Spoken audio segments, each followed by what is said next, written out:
Hola, sean bienvenidos al video de hoy, de la esclavitud a la competencia, cómo la historia moldea el rendimiento deportivo. ¿Alguna vez te has preguntado por qué algunos deportistas destacan más que otros? ¿O si existen diferencias en el rendimiento deportivo entre nadadores de diferentes grupos étnicos? En este video exploraremos las diferencias en el rendimiento deportivo entre nadadores de diferentes orígenes étnicos. Pero, ¿a qué nos referimos con rendimiento deportivo? El rendimiento deportivo es aquella capacidad del deportista para ejecutar acciones motrices en el contexto de una competencia, logrando resultados que reflejan su entrenamiento, habilidades y condiciones físicas. Es importante aclarar que el rendimiento deportivo no solo depende de las habilidades y el entrenamiento que realizan las personas en el deporte, sino que a lo largo del tiempo se ha descubierto que también pueden influir otros factores. Uno de los hallazgos más recientes que se ha descubierto es que la expresión de los genes está ligada con el deporte que practica el deportista y el sexo.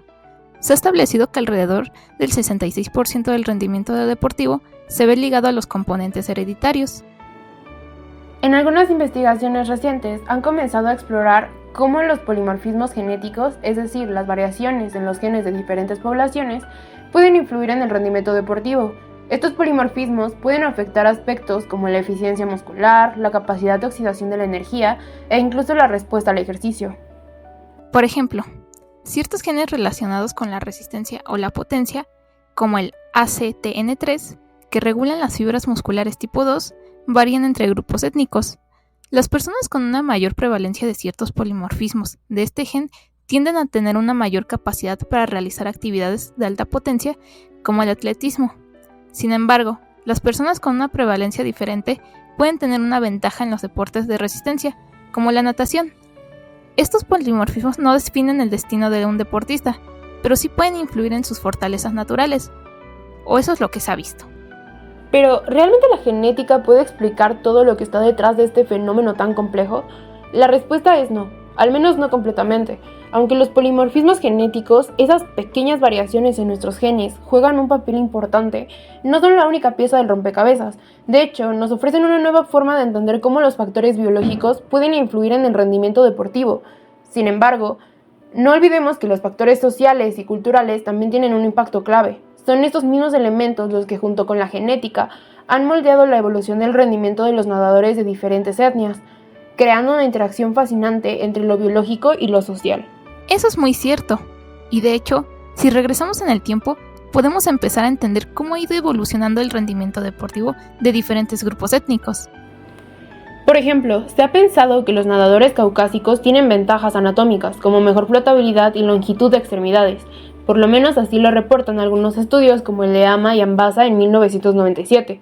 Sin embargo, estudios recientes como el de Mas y colaboradores de 2016 sugieren que estas diferencias son mínimas y que los factores culturales son más determinantes en el rendimiento.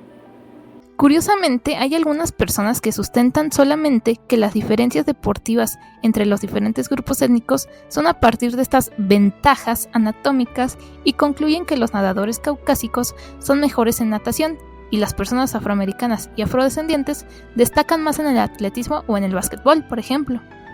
Al considerar los aspectos históricos, vemos cómo algunas personas afrodescendientes han desarrollado ventajas fisiológicas, como en el atletismo, en un contexto marcado por la esclavitud y la discriminación.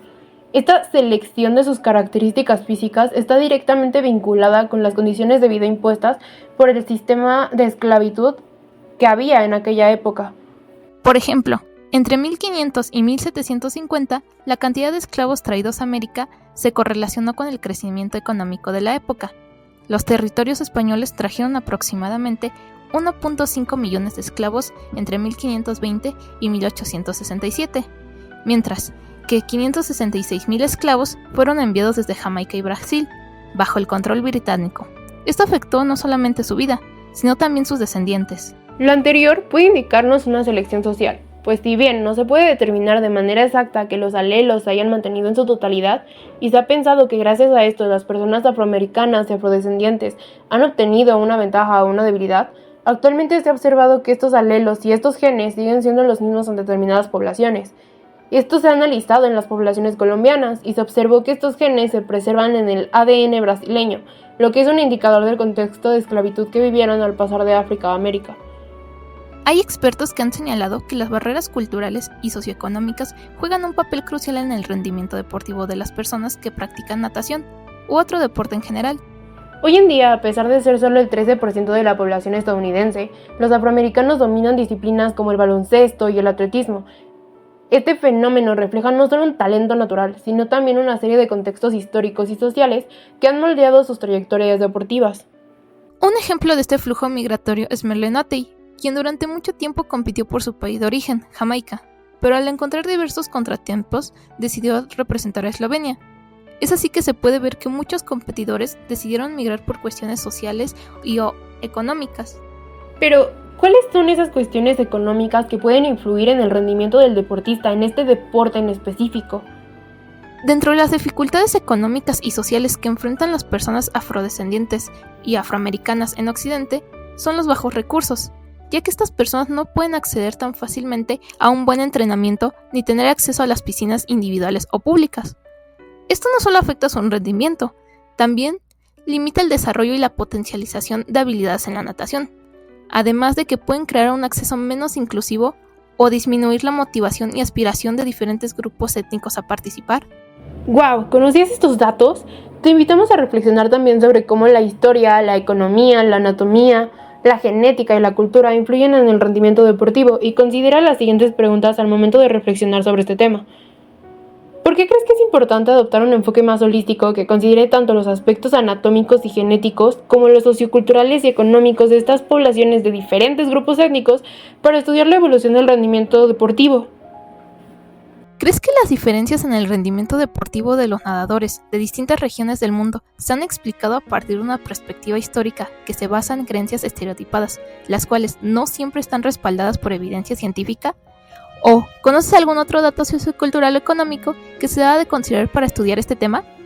Por último, ¿podríamos considerar la transmisión cultural del deporte análoga a la transmisión genética? Déjanos tus comentarios abajo. Gracias por acompañarnos hoy.